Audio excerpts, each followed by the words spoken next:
Hello, and welcome to The Second Thought, real talk about addiction from both sides of the fence. My name is Robin Neale, and I'm your host, and I hope that you'll be joining us every Friday as I put out new episodes talking about the subject of substance addiction from someone who has experienced it herself. I am an addict in long-term recovery, as well as someone who is the loved one of several different addicts in my life, and how those stories intermesh and how those stories have affected me and how I've recovered on both sides, or I'm in recovery, I should say, correction there. And I'm in recovery on both sides of the fence from dealing with this very, very harrowing, sensitive, and sometimes painful topic. As I was starting to think about what I wanted to do for this first episode, I kind of wanted to start out how I normally do all of my speaking arrangements. The first thing is I never script anything. I may take some notes here and there, but everything that I say is off the cuff and completely from the heart. I don't go into my notes or my research in the middle of a conversation or in the middle of a speaking arrangement, because if I've got it in my head and I've got it in my heart, what's good about it just comes out in what I say. So if this podcast or this video just seems to be raw, that's kind of how I want it, because that's kind of how it's meant to be. Just me talking to you and other people eventually about what's going on in our lives as we deal with addiction. So I wanted to start off just by diving into my story, but I was listening to my life coach the other day, and he brought up a very interesting question, and that was the $500 million question. So basically, if you won the lottery or you were gifted $500 million tomorrow, what would you do with your life? What would you do with your time? After the vacations and after buying all the things that you wanted to buy and homes for everybody in your life and that kind of thing, what would you actually do with your time, since you didn't have to look for gainful employment for income? And honestly, I would be doing what I'm doing right now. I would be doing peer-to-peer addiction support on both sides of the fence as an addict and a loved one. I would be gaining and working on the degrees that I'm working on so that I can further my research and further my work in this subject. I would be working on just spreading the message out there, the good message of hope and recovery for anybody that's suffering. It's honestly what I love doing, and over the 46 years of my life, it's a purpose that I found and I've dove into deeper and deeper. And as I find that I dive into this work deeper, I find myself brought to a sense of wholeness, a sense of self, a sense of purpose that honestly, if I didn't have any gainful employment, this would be all I would be doing, and I would be loving it, truthfully. So kind of backtracking a little bit to qualify myself, if you will, what's my story?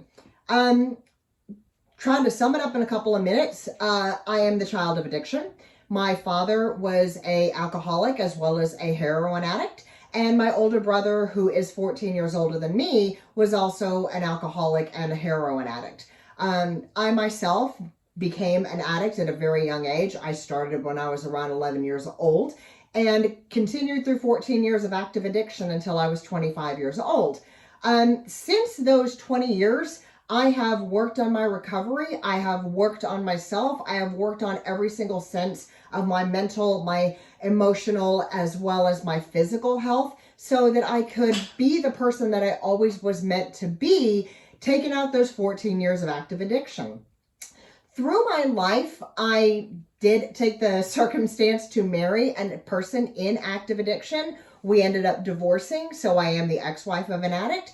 And then I married a gentleman in recovery who has suffered relapses since we've been together, but he is back in recovery. So I am the wife of an addict.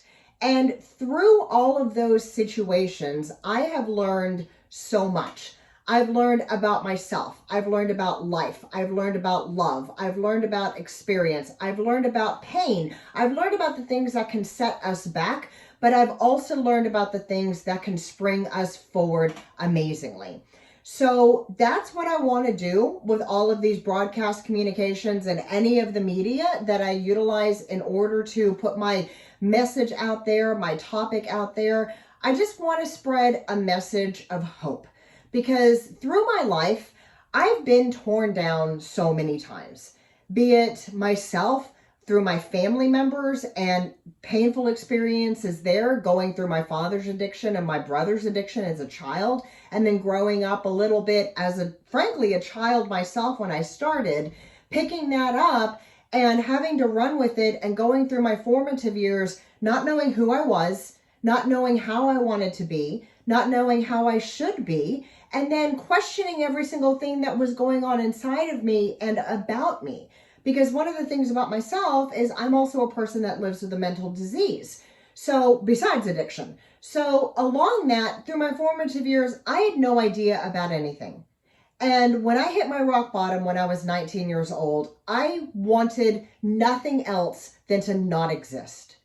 And I know what that pain feels like. And I've talked to so many other addicts, so many other loved ones who have felt that exact same pain, where the weight of everything crushing down on your body and frankly crushing down on your soul makes you get to the point where you don't want to exist. But over the next 6 years, between 19 and 25, I clawed myself out of that hole. I had love and support from so many different directions. I had a mother who frankly never gave up on me. And even though she distanced herself from me and would refuse to enable my addiction, refused to enable my behaviors, she supported me in such a way that I pulled myself out of that hole. Took 6 years, yes, of a constant relapse cycle, but I got out of it.